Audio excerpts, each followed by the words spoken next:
घूमने फिरने और सफ़र करने का शौक़ हर किसी को होता है। बाज़ अफराद अपने इस शौक़ की तकमील के लिए अपनी मसरूफियात में से वक्त निकाल कर मुल्कों फिरते हैं। इसी तरह हमारी शोबिज़ इंडस्ट्री के कुछ स्टार्स भी हैं जिन्हें सफ़र करने से इश्क है और अक्सर इनका सोशल मीडिया इनके सफ़र की दास्तान सुनाता है। आयशा उमर को जब भी सुकून की तलाश होती है वो सफ़र पर निकल जाती है। कुछ अरसा कबल वो यूनान गई थी और यूरोप, अमेरिका, लंदन और थाईलैंड भी। इन्हें जहां भी जाना हो वो पहले उसके बारे में सोच लेती हैं कि कुछ दिन बाद तो यहाँ जाना ही है, और फिर सोशल मीडिया पर इनके ख्वाबों की झलक नजर आ जाती है। आयशा उमर कोरोना वायरस के दिनों में अपने घर में ही कैद रही। इस दौरान इन्होंने अपने लाइफस्टाइल से लम्हा लम्हा सबको आगाह किया।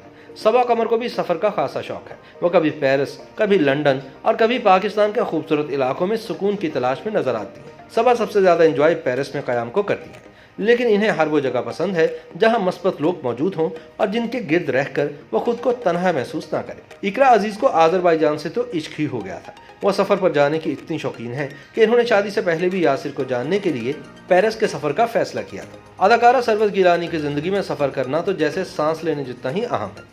वो और इनके शौहर दोनों ही घूमने फिरने के खासे शौकीन हैं। इसीलिए कोरोना वायरस की वजह से बंद होने वाली फ्लाइट्स ने तो जैसे इनका दिल ही बंद कर दिया था। वो सफ़र पर जाने के लिए बेकरार थे। कुछ अरसा कबल भी इन्होंने कुछ तस्वीर शेयर की थी जिसमें वो दोनों एक लंबे सफ़र पर निकले हुए थे। अदाकारा सुंबल इकबाल का एक पैर घर में तो एक पैर एयरपोर्ट पर ही रहता है। इन्हें हवाओं में उड़ना पसंद है और ये सफ़र पर जाने की बेतहाशा शौकीन है। लेकिन इस सफ़र पर इन्हें पार्टनर बहुत अच्छा चाहिए। अक्सर सफ़र पर वो अपने करीबी फ्रेंड्स को साथ ले जाना पसंद करती हैं। YouTube पर गूगली न्यूज देखने के लिए youtube.com की सर्च बार में गूगली न्यूज टीवी टाइप करें। गूगली न्यूज के पेज पर सुर्ख रंग के सब्सक्रिप्शन वाले बटन पर क्लिक करना ना भूलिए। YouTube पेज पर अपलोड होने वाली वीडियोस से बाखबर रहने के लिए बेल आइकन पर क्लिक कीजिए। आपको हर नई वीडियो के बारे में नोटिफिकेशन मौसूल हो जाएगा।